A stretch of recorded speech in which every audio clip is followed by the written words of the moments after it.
Good morning. কেমন আছো বলো তো সবাই? আশা করছি তোমরা সবাই ভালো আছো, আর আমরাও না বেশ ভালো আছি। আমার আরও একটি নতুন ব্লগে আবারও তোমাদেরকে স্বাগত জানাচ্ছি। আশা করব প্রতিদিনের মতো আজকের ভিডিওটিও তোমাদের ভালো লাগবে। আর দেখো, সকাল সকাল গোপুসোনাকে দিয়েই আজকের ভিডিওটি শুরু করলাম। বাট সকাল থেকে ভিডিওটি শুরু করেছি বটে, কিন্তু মনে হচ্ছে না সকালে আর কোনো ভিডিও তোমাদের সাথে শেয়ার করতে পারবো, কারণ একটা ইমার্জেন্সি কাজ এসে পড়েছিল, যার জন্য আমার কিন্তু আজকে বাড়ি থেকে বেরোতে হয়েছে। তো গোপুসোনার মুখটা দেখে ভিডিও শুরু করেছি, আর গোপুসোনার কাছেই প্রার্থনা করছি সবাই যাতে সুন্দরভাবে হাসি খুশিভাবে থাকো, এই প্রার্থনা নিয়েই দিনের শুরুটা করেছিলাম। বাট এই যে মহারানী এসেছে, এই মহারানীকে নিয়ে আজকে একটু দৌড়াদৌড়ি করতে হয়েছে আমার। তো সেই কারণে না সকালের কোনো কিছুই বলতে সকালে কোনো কাজবাজই করতে পারিনি, বিছানাটা অবধি গোছানো হয়নি। তো সেই কারণে না সকালে আর তোমাদের সাথে ভিডিও করা হয়নি। তো ওনার কারণেই আমার আজকে একটু ভিডিও করতে সমস্যা হয়ে গেছে। ইভেন ভিডিওটা না, গত দিনের ভিডিওটা না সময় মতো পোস্ট করতে পারিনি, সেটার জন্য একটু দেরি হয়েছে। আর এই যে মাসি বোনজির আনন্দের দেখো সীমা নেই। আর মিঠি তো ওকে পেলে না কি যে করে কি বলবো, মিঠি মনে করো ও নাকি মিঠির সমান। তো সেই কারণে দেখো এবার ওর কাছে গিয়ে ঘুমাচ্ছে, বলছে না আমি এভাবেই ঘুমাবো। তো এই সুন্দর মুহূর্তগুলি একটু ভিডিওতে ক্যাপচার করে নিলাম। আর মাসি পিসি ওদের কিন্তু মজাটাই একটা অন্যরকম হয়, তাই না? আর আমার মেয়ে খুব লাকি যে ওর কাছে মাসিও আছে পিসিও আছে, বেশ লাকি সে। আর ওর পিসিও না, বলতে ও তো পিসিকে জি বলে ডাকে, ওর পিসিও না ভীষণ ভালোবাসে ওকে, জানো তো। আর এদিকে দেখো এই কাপড়ের টুকরোটা এনে রেখেছিলাম, বহুদিন আগে থেকেই ভাবছি যে গোপুসোনার নিচে একটা সুতির কাপড় দেব আর বিছানার বেড কভারটা চেঞ্জ করে দেব। তো সেই কারণে দেখো হয়েও গেল আমার। আর এই যে কাপড়টাকে কেটে ছোটো ছোটো টুকরো করে এভাবে করে মেলে দিয়েছি। কেমন লাগছে অবশ্যই জানিও কিন্তু। তো যথারীতি দেখো এদিকে বিছানাটা ঠিকঠাক করতে চলে আসলাম। আর কিছুদিন ধরে একটু ব্যস্ততার কারণে না সবার ভিডিও সময় মতো দেখতে পারছি না। প্লিজ তোমরা কেউ রাগ অভিমান করো না, আবার আগের মতো সব ঠিক হয়ে যাবে। আর দুদিন সময় দাও আমাকে, তাহলেই আমি সবার কাছে ভিডিও দেখছি। বাট সবাই যখন যখন ভিডিও দিচ্ছে ঠিক তখন তখন দেখা হয়ে উঠছে না গো। আর আমি যে ওই ভিডিও দেখে ভিডিও চালিয়ে রেখে কাজ করবো সেটা না পারি না, আমার মনে হয় না ভিডিওটা একটু দেখি, জানো তো। সেই কারণে না আমার একটু সময় লাগে গো ভিডিওটা দেখতে। তবে তোমরা কেউ রাগ করো না, আমি প্রত্যেকের ভিডিও দেখবো, একটু সময় দাও আমাকে। আমি কিছুদিন একটু বিজি আছি, যথারীতি মেয়েকে নিয়েও তো বিজি আছি, কারণ মেয়ের টিচারদের বাড়িতে এইভাবে দৌড়াদৌড়ি করতে হয় যে কি বলবো। তো বিছানাটা গোছানোর পর সোফাটাও বললাম না আজকে সকালে কোনো কাজই করিনি। আর প্রত্যেক দিন তোমরা ভাবতে পারো যে একই কাজ দেখাই, একই কাজই তো করি আমরা বাড়ির বউরা, বলো আমাদের বাড়ির বউয়ের কাজের কি কোনো পরিবর্তন আছে? নেই তো। সেই রান্না, ঘর গোছানো, বাচ্চার যত্ন করা, তারপর পুজো দেওয়া, আবার ঘর গোছানো, আবার রান্না, এই করে করেই তো আমাদের বাড়ির বউদের সময়টা কেটে যায়, তাই না? তো যেহেতু কাজেরও কোনো পরিবর্তন নেই, আমি ভিডিওতেও তোমাদের জন্য কোনো পরিবর্তন আনতে পারবো না। আর এদিকে এই বিছানাটা ভালো করে ঝেড়ে পুছে দিচ্ছি, কারণ বোন এসেছে, সে আজকে এখানেই ঘুমাবে। আর শাশুড়ি মাও না আজকে এসেছিলো, তো উনি গেছিলেন আমার ননদের সাথে একটু ঘুরতে। তো হ্যাঁ এদিক দিয়েই যাচ্ছিল, তো ভাবলো বাড়িতেই থেকে যান।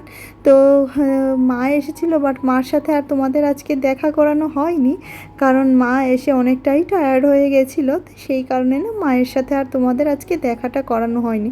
আর এদিকে কিন্তু মা আমার পাশেই বসেছিলেন, তো ওনার সাথে গল্প করতে করতে ঘরের সমস্ত কাজটাই শেষ করে নিচ্ছি।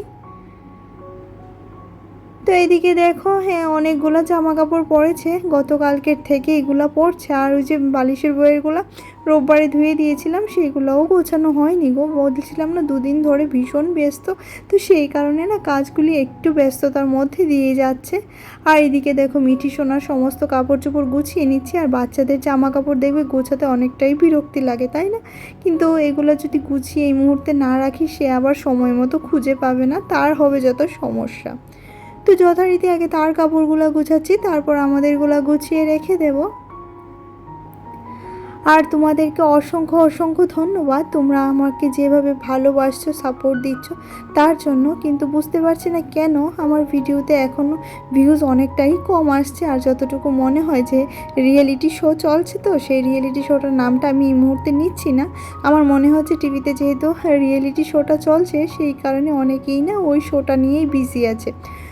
তো দেখো এদিকে যথারীতি আমার জামা কাপড়গুলোও গুছিয়ে নিচ্ছি। আর দেখো এদিকে প্রায় শেষের পথে, আর মিঠির পাপাও ঘরে চলে এসেছে। এবার আমার রান্নাঘরে যেতেই হবে, কারণ সকালে শুধুমাত্র ভাত করেছিলাম। আর ওই যে বলছিলাম দৌড়াদৌড়ির কারণে খাওয়া হয়নি। আর না, দুপুরবেলা কিছুই খাওয়া দাওয়া করিনি, সেই ভাতই রয়ে গেছে জানো তো। আর আমার কোথাও থেকে আসলেই গরমের মধ্যে একদম খেতে ইচ্ছে করে না, একদম বমি পায়, শরীরটা জানি কীরকম লাগে। তো আজকে না আর সারাদিন ভাতই খাইনি। তো এদিকে দেখো এবার কাপড় চোপড়গুলো যথারীতি আলনাতে এনে রেখে দিলাম। আর আলনাটা কিন্তু আমার ঘরের বাইরেই থাকে, কারণ কেন বলো তো, আমার মনে হয় আলনা ঘরের মধ্যে থাকলে না ঘরটাই অগোছালো লাগে। তো সেই কারণে আলনাটাকে বাইরেই রাখি। তো সমস্ত জামা কাপড়, মিঠির পাপার জামা কাপড়গুলোও গুছিয়ে নিলাম, সমস্তটাই গোছানো হয়ে গেছে। এবার চলো রান্নাঘরে যাই। আর রান্নাঘরে আজকে সর্ষে ইলিশটা করব, তো সেই কারণে। আর যেহেতু বললামই তো গতকালকে থেকেই না সেরকম করে রান্না বান্না তো হচ্ছে না, তোমরা তো দেখতেই পাচ্ছ ভিডিওতে। তো সেই কারণে এখানে ইলিশ মাছটা রান্না করছি। কিন্তু দুঃখের বিষয় হচ্ছে আমার বোন কিন্তু একদমই ইলিশ মাছ পছন্দ করে না, সাথে চিংড়ি মাছও পছন্দ করে না। সে যে কী পছন্দ করে সেটা আমরা নিজেরাই অনেক সময় বুঝে উঠতে পারি না। মাও সেটাই প্রশ্ন করে যে তুই ভালোবাসিস কি, কিন্তু ওই সে এইসব একদমই পছন্দ করে না। তারপরেও আজকে আমার বকুনি খেয়ে খাবে আর কি।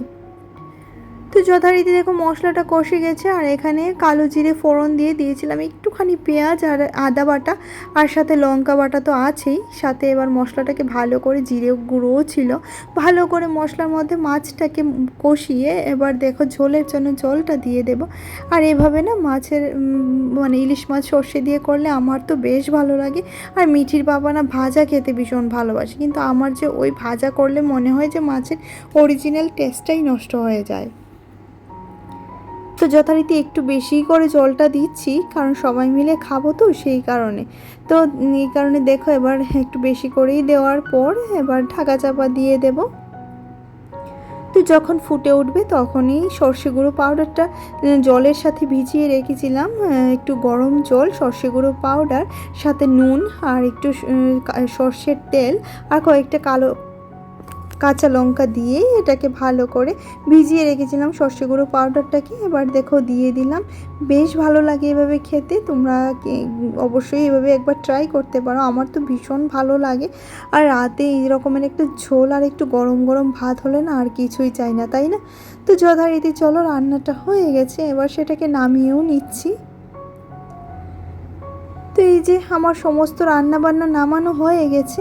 আর সমস্ত রান্নাবান্না বলতে কি, এই একখানা তরকারিই তো করেছি, ভাজা ভুজাও আজকে কিছু করিনি, এটা দিয়েই আমাদের খাওয়া হয়ে যাবে।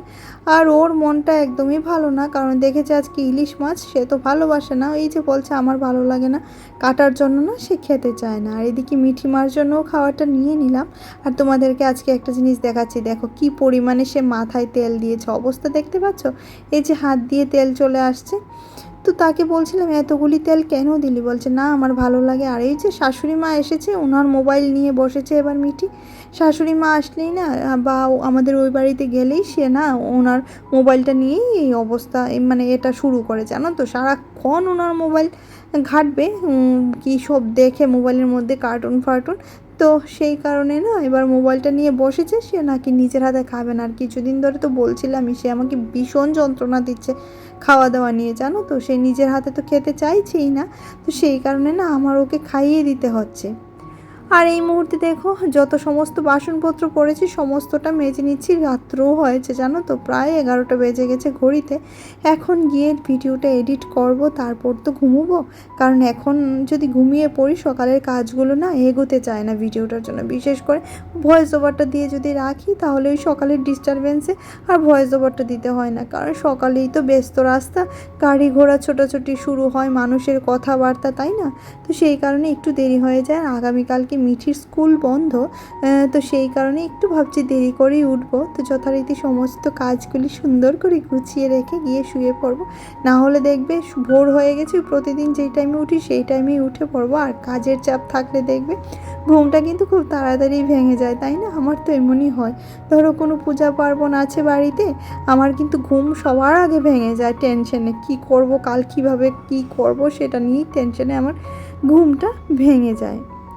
তো আজকের মতো রান্নাঘর থেকে বিদায় নিচ্ছি, আর রান্নাঘরকে প্রণাম জানিয়ে নিচ্ছি।